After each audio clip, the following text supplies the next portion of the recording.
إن الحمد لله نحمده ونستعينه ونستغفره ونعوذ بالله من شرور أنفسنا ومن سيئات أعمالنا من يهده الله فلا مضل له ومن يضلل فلا هادي له وأشهد أن لا إله إلا الله وحده لا شريك له وأشهد أن محمدا عبده ورسوله أما بعد فأعوذ بالله من الشيطان الرجيم بسم الله الرحمن الرحيم وجاءت سيارة فأرسلوا واردهم فأدلى دلوه قال يا بشرى هذا غلام وأسره بضاعة والله عليم بما يعملون.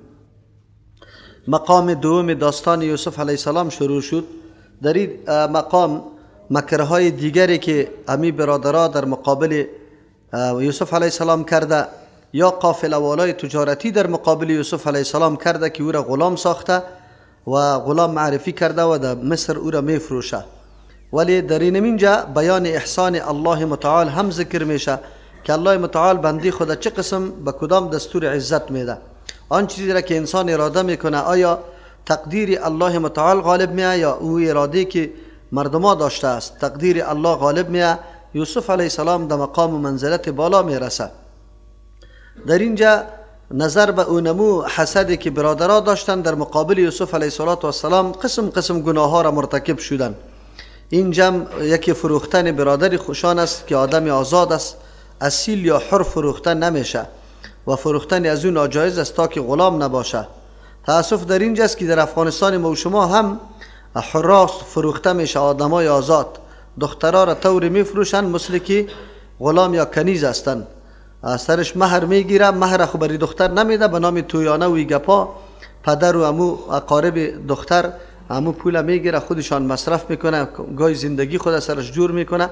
الله رحم بکنه. این گپا سخت حرام قطعی است لیکن مردم برش توجه نداره.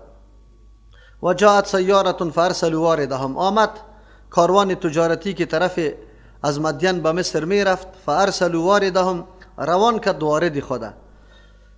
شخصی که سقاب باشه برای قافله آب آماده میکنه او را به نام وارد یاد میکنه، چرا که او همیشه در جاهایی که گذرگاه آب نوشی باشه اوجا رسایی که درایی می باشه. قافله در تلاش آب است، چرا در دشت کنعان هستند. از او خاطر امو آدمی سقاب رفت. فادلی دلوه، چا در اونجا مشهور بوده موجود بوده، از او خاطر آویزان کرد دلوه امو سطل خدا یا دولچه خدا. قال یا بشرى هذا غلام، یوسف علیه السلام خدا کواکی موجود بوده دیگه 3 روز می شده. یا یوسف علیه السلام خود در اسپانیا در دولچه امی آدم خود محکم کرد. زمانی که بالا میبره الله متعال عجیب حسن را به یوسف علیه السلام داده بود. الله متعال طور جمال یوسف علیه السلام ساخته بود که هر کس میدید دیگه خیلی زیاد محبت قطش میکرد. مثل که موسی علیه السلام امو قسم بوده که الله متعال امیطور خصوصیت داده بود که هر کس میدید امو محبت موسی علیه السلام در قلبش جاگزین میشد. یوسف علیه السلام خو بسیار جمال زیبایی داشت. با مجرد بالا شدن این غلام امو سقاب صدا کرد که هذا غلام، این غلام. در اینجا 2 توجیه است. بعضی مفسرین میگه که در اینجا یه آدم صدا کرد به یک رفیق دیگی خود که در قافله بود، غلام نامش بود، برای زو صدا کرده، یعنی ای غلام الکی خب چی را یافتیم ما، آن چیزی که همیشه طلب میکردیم و یک چیزی برای ما پول و پیسه شوه. و بعضی مفسرین میگه که نه، منظور از خودش صدا کرد که یک بچه است، یعنی اینطور بچه در دست ما آمد که ایره ما غلام جور کنیم و ایره بفروشیم. و اثر روح بضاعه، 2 مطلب داره این آیتم. و اثر روح پوشانیدن امی قافله والا مردمای قافله، بضاعتا سرمایه دانسته، مال تجارت شمرده ایره قطی خود پنهان کردن. امی کسایی که شریک بودن یا نزدیک بودن امیا دیگه ایره پنهان کرد از دیگه کاروان و از دیگه مردمی قافله، به خاطر که خودشان برای خود ایره مال تجارت جور کنه، بفروشن، پول و پیسه بکنه. یک ترجمه امیسته. دوم ترجمه است که واسر روح بضاعه، پنهان کردن برادرای یوسف علیه السلام. امی برادری خدا یوسف علیه السلام بضاعتا یک مال تجارت واره. بعضی مفسرین نوشته کرده که به مجرد این قافله والا ایره کشید، برادرای یوسف علیه السلام دویده آمدن، گفتن وای این غلام گریخته شده ماست، از پیش ما گریخته، خب لیکن چون که برای ما وفا نداره ایره میفروشیم. از امو خاطر سری کاروان میفروشه. اگر هر معامله باشه در مقابل یوسف علیه السلام، کدام کاروایی های ناگواری که برادرها انجام داده، دیام شک نیسته که در مقابل برادر خود در حالی که برادر میفروشن و پنهان کردن که برادر ماست، بلکه غلام چیسته گریخته شده معرفی کردن و گفتن که سرکش است، کار نمیکنه. آلی در اینجا یوسف علیه السلام حالش برادرها پنهان کردن یک گناه است. حقیقت نمیگن که برادر ماست، بلکه غلامی گریخته معرفی میکنه. دوم است که میفروشه، این گناه بزرگ دیگری است، چرا که حرق فروخته نمیشه، باز خصوصا که برادر باشه، این خوب به طریق اولا فروخته نمیشه. از امو خاطر یا مرتکب سخت جرم شدن در این موارد خود. خو همه جرمان ناشی از امو یک حسد است که فقط پیش پدر خیلی روی داره و پدر خیلی فرفتی عزیز، از او خاطر ما توجه پدر به خود میگردانیم، مرتکب اینی کارا میشه. والله علیم بما یعملون، الله خوب عالم است با آن چیزی که انجام میده. اگر قافله والاست، اگر برادر است، حالات و کردار ازار برای الله معلوم است. انسان اگر در هر حالت سخت واقع شود، اما الله میبینه که در مقابل از این چیز زیادت و ظلم میشه. از او خاطر است که الله متعال راهی را جور میکنه که الله یوسف علیه السلام به کدام منزلت و مقام میرسه. این مسائل یا معاملات گاهی هم برای انسان درس میده که بسا اوقات میشه که زندگی نمی قسم فراز و نشیب می داشته باشه، اما اتکا به الله، خود سپردن به الله سبب نجات انسان در هر نوع مشکل است. پس وقتی که انبیاء علیهم السلام و او شخصیت هایی که پیش الله خیلی محبوب بودن دوچار امچو تکلیفا شده، اگر سری موت در زندگی یک کمی تکلیف میه، نشوه که ما در عالم مایوسی برویم و اینطور فکر بکنیم که البته ما محبوب الله متعال نیستیم. این گپ قطعا نیست. انسان همیشه مراقب اعمال خود باشه که عمل چی یک قسم عمل است که آیا راستی محبوب الله متعال هستی یا نیستی. در مقابل یوسف علیه السلام این ظلم و زیادت، خیلی ظلم و زیادت است که برادرها بگیره، برادر خود حر بفروشه و غلام معرفی کنه، به قافله بده و بروه. چرا که امو شفقت انسانی هم گاهی هم انسان نمیگذاره که همچو کار انجام بده، اما حسد دعا داشت که این گپا را کل شیها در نظر بگیره. جنگایی که در بین پاچاها و این گپا میشه در بین برادرها که یکی پاچایی را بگیره دیگر را میکشه، در تاریخ شما مطالعه میکنی کلش ناشی از امی گپاست. و شروه بثمن بخس دراهم معدوده. اگر مراد از پیشش امی قافله والا باشد، دیگه شرا معنایش گرفتن است. و شروه بثمن بخس، گرفتن، خریدن به یک قیمت خیلی ناقص. بخسن یعنی قیمت خیلی کم. دراهم معدوده که درهمای شمار شده بود، خیلی کم.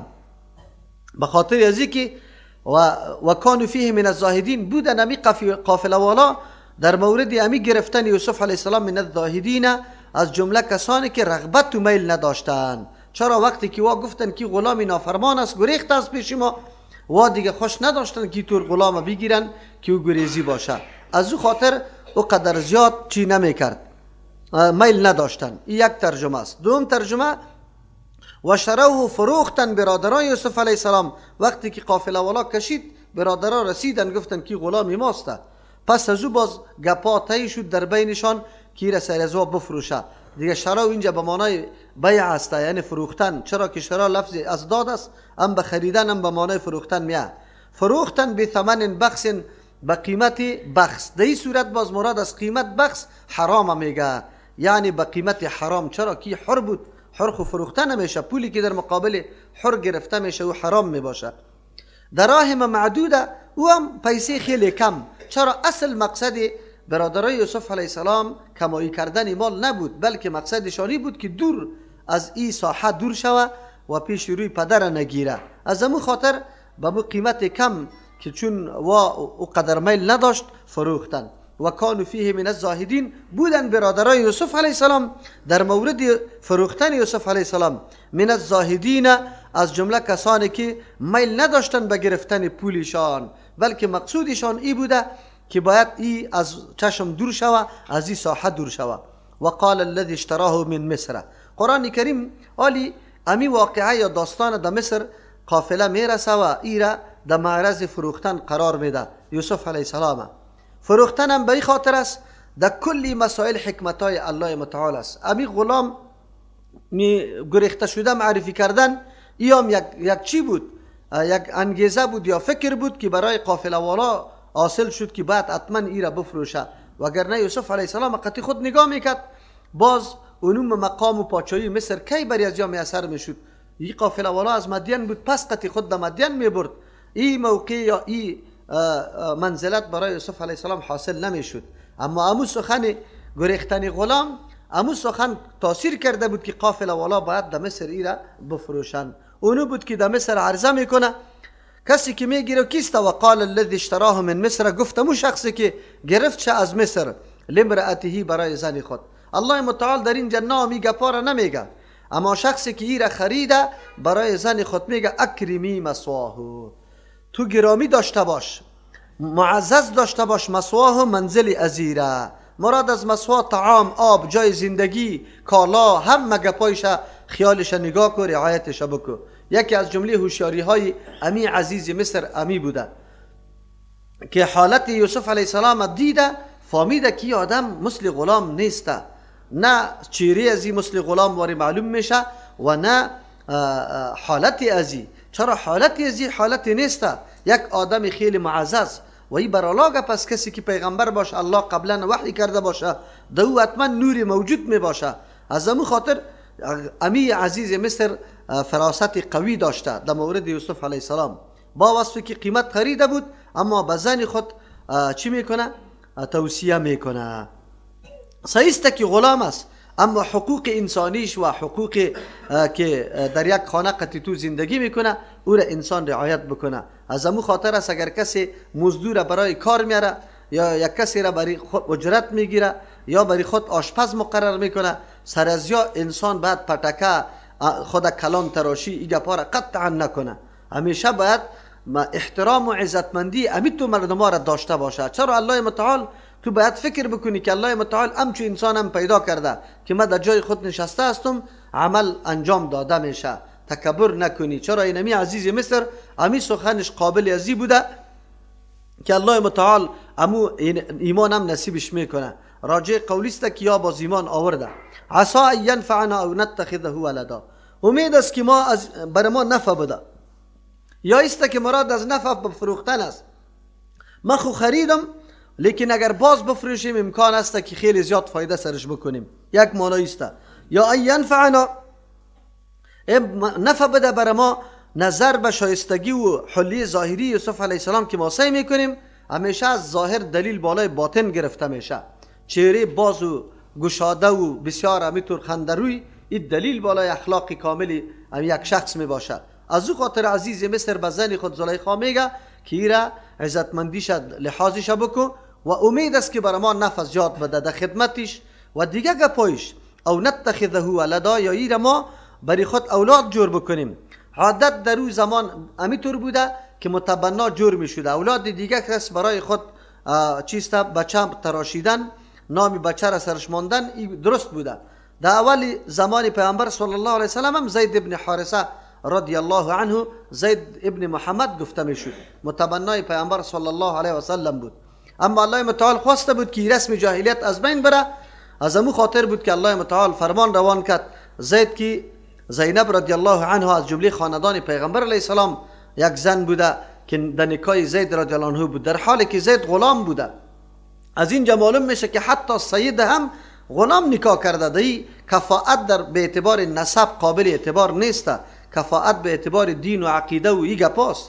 از او خاطر وقتی که او را طلاق داد خیلی شکستگی دل برای زینب رضی الله عنها پیدا شد. چرا که امچو خاندان نکاح بکنه با امرای زید، لیکن زید رضی الله عنه او را طلاق بده بسیار سخت تمام میشه.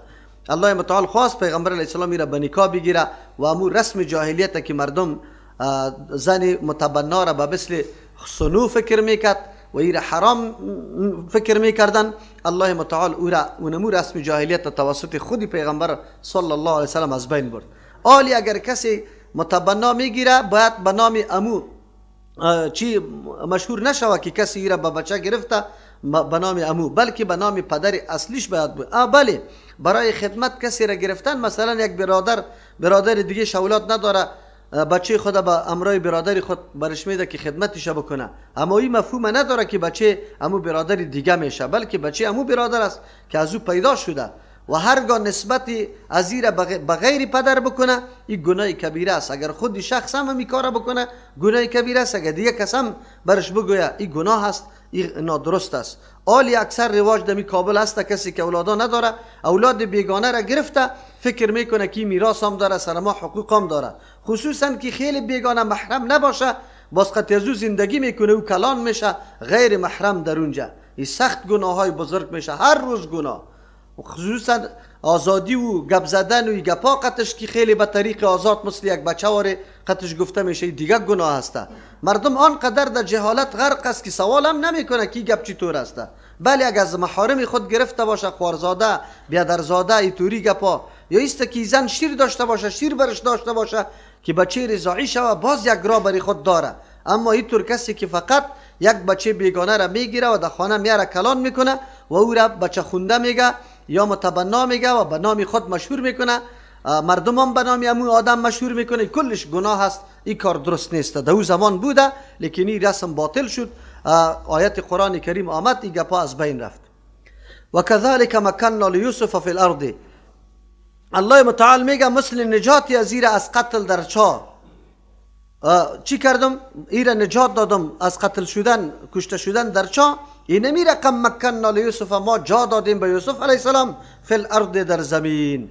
چرا در زمین جا دادیم؟ یعنی در مصر روان شد تا که عزت از ایره ما بکنیم از راهی که هیچ کس نفهمه که یوسف علیه السلام از کدام را به این مقام و مرتبه رسیده، ولنعلمه من تأویل الاحادیث، و دیگه که ما تعلیم بدیم برش از تفسیر احادیث یعنی تعبیر خوابا، یک معنای چی بود؟ دو معنای تعویل احادیثی بود که از تفسیر سخنای توحید الله متعال که خوب دقیق درک میکرد دلایل توحید و به مردم قناعت داده میتونست، این را برش تعلیم بدیم. این معنا تقریبا راجح است با وصفی که یکی از معجزات شمی بوده که تعبیر خواب یوسف علیه السلام بالکل یقینی و واقعی بود. والله غالب علی امره، الله زور است، غالب است علی امره، به آن چیزی که الله اراده بکنه، امر الله غالب است، هیچ کس دمی روی امر الله استاد شده نمیتونه که بگویه که اینی واقع نشوه یا ده مقصد نرسه. ولکن اکثر الناس لا یعلمون، لیکن اکثر مردمان نمیدانه، در مقابل تقدیر الله قیام میکنه، نعوذ بالله اینطور فکر میکنه که ما کامیاب میشیم. در اینجا مظهر عجیب قدرت الله متعال است که نجات انسان به دست دشمن میشه. کسی که دشمن است امو تو را نجات بده، مثل که موسی علیه السلام به دست فرعون تربیه شد و کلان شد، دشمن بود در حالی که فرعون تصمیم گرفته بود سالا بنی اسرائیل مکمل بچه را حلال میکرد به این خاطر که سبب زوال پادشاهی و ملک و قدرت من شوه، اما الله متعال در خانه خودش امو را تربیه میکنه. اینمی قسم یوسف علیه السلام هم به دست دشمن چیسته اوله میشه، او کسایی که نمیخواه، لیکن الله متعال ایره نگاه میکنه تا ای که برسد چی دمو منزله و مرتبه که اول در خواب دیده بود، پادشاه مصر شوه. دیگه این کارای الله متعال است. اگر الله متعال بخواه کسی را عزت بده، هیچ کل مردم دنیا جمع شوه نمیتونه عزت از او را بگیرن، و اگر بخواه الله متعال که ذلیل بسازه، اگر کل مخلوق دنیا در صدد عزتمندی از آدم باشه نمیتونه که عزت داده بتونه. از همون خاطر است که الله سر امر خود غالب است، چیزی را که خواست اراده کرده او حتمی شده نیست. لیکن ولکن اکثر الناس لا یعلمون، لیکن اکثر مردمان نمیدانه، پی نمیبره که اراده الله متعال شده نیست. از همون خاطر تدابیر و تصامیم میگیره که هیچ جای نمیگیره و به دردشان نمیخوره. برادرای یوسف علیه السلام خیلی حیله ها کردن، خیلی نیرنگا را بازی کردن، اما مانع از این نشد که یوسف علیه السلام پادشاه شوه و یا برش سجده بکنه. معلوم شد که الله متعال چیزی را خواسته باشه او حتمی شده نیست، مردم در مقابل چیزی کردن نمیتونه. پس این آیات ها درس میده به انسان که در راه دعوت خود، تبلیغ خود هیچگاه از کسی هراس نداشته باشی. اگر هر قدر مردم تو را تهدید میکنه، تو را وعد و وعید برات میکنه که ماندنیت نیستیم، در این مورد هیچ نوع هراسی نداشته باش. تو عقیده به تقدیر الله داری، الله که به تقدیر چیزی برات نوشته کرده و حتما شده نیست. اگر کل دنیا دشمن برات شود تو را نگاه میکنه، اگر الله نخواسته باشه. اگر الله خواسته باشه که هیچ کس بر تعرض نکنه، خود به خود امو قسمی که الله خواسته امو رقم میشه.